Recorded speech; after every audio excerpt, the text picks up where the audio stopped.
Bonsoir à tous. Dans le cadre de ma deuxième présentation, je vais continuer avec mon système qui est un convertisseur énergie numérique. Et plus précisément, je m'attarderai au niveau du DAC qui fait partie intégrante de ce système, c'est-à-dire le convertisseur numérique analogique. J'essaierai de ressortir les équations matricielles qui en découlent et les traitements qui peuvent se faire. Bon, au niveau du convertisseur analogique numérique, le plan de travail consistera au calcul matriciel, au traitement séquentiel, traitement parallèle, technique de programmation et les outils informatiques. Au niveau de calcul matriciel, on a la modélisation de l'échantillonneur bloqueur. La modélisation de l'échantillonneur bloqueur. Pour transformer un signal analogique en un signal numérique, il faut le discrétiser. On va donc prélever régulièrement des échantillons du signal analogique pour le rendre discret et permettre ainsi sa numérisation.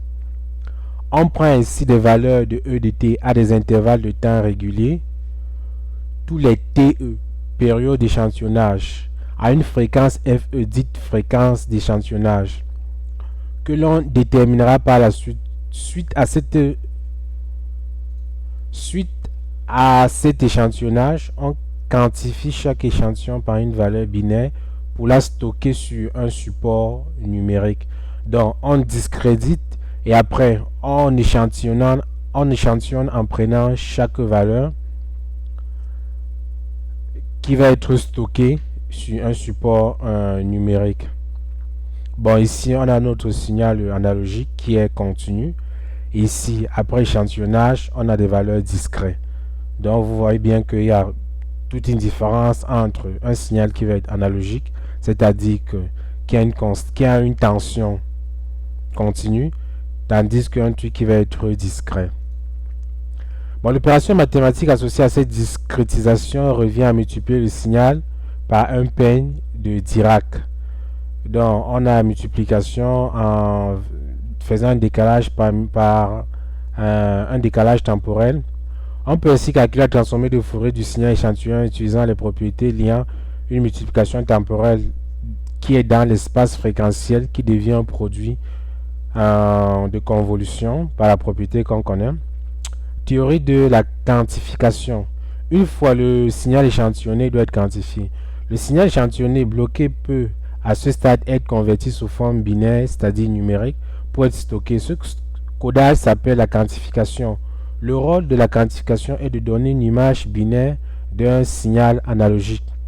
Passage analogique numérique, signal continu, signal discret, tension, chiffre. Dans la tension, on va aller avec des nombres binaires.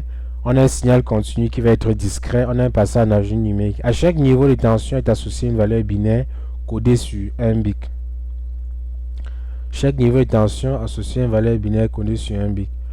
Bon, on a n, le nombre de bits permet de distinguer 2 à la n niveaux de tension répartis entre moins v et la quantification q égale à 2vm sur 2 à la n. Et bon, en fait, dans la vraie vie, c'est ça qu'on veut. On a l'entrée analogique, on a les sorties binaires correspondantes. On veut toujours que la sortie soit localisée au centre de notre graphe. Donc, on a un truc diagonale, ligne droite, et on a des escaliers. Bon, la structure de ADC, ce type de science de conversion numérique analogique qui conventionnellement utilisé ne fait appel qu'à deux valeurs de résistance, c'est-à-dire ça c'est la structure de ce qu'on utilise dans notre projet. Donc ici on va utiliser un convertisseur approximation successif à réseau R2R. Et ce convertisseur dans le réseau R2R se situe plus au niveau du DAC. Donc on a la tension d'entrée, on a les sorties et on a les nœuds, une infinité. Donc on a les bits les plus significatifs, les bits les moins significatifs. Et bon, là, après calcul, là, on a la relation entre la sortie et l'entrée et on a la première forme de matrice qui apparaît. Et par la suite, on a la relation entre les entrées et les sorties. Et ça, c'est les poids associés à chaque bit, les WN et trucs. Donc, en fait, en prenant la méthode de segmentation, on a ceci. Et puis, ça, en fait, c'est la matrice finale sur laquelle on va travailler. Et c'est ça, et comme référence pour ce travail, bon, ça a été tiré de l'article An Energy Efficient Charge Recycling Approach for SAR Converter with Capacitive DAC, tiré dans le site IEEE. Et l'autre, c'est A 1 Volt Fully Differential Sample and Whole Circuit Use Hybrid Cascode Compensated DTMOS Based Folded OTA. Et on a aussi Michael et puis on a le site IEEE. Merci de votre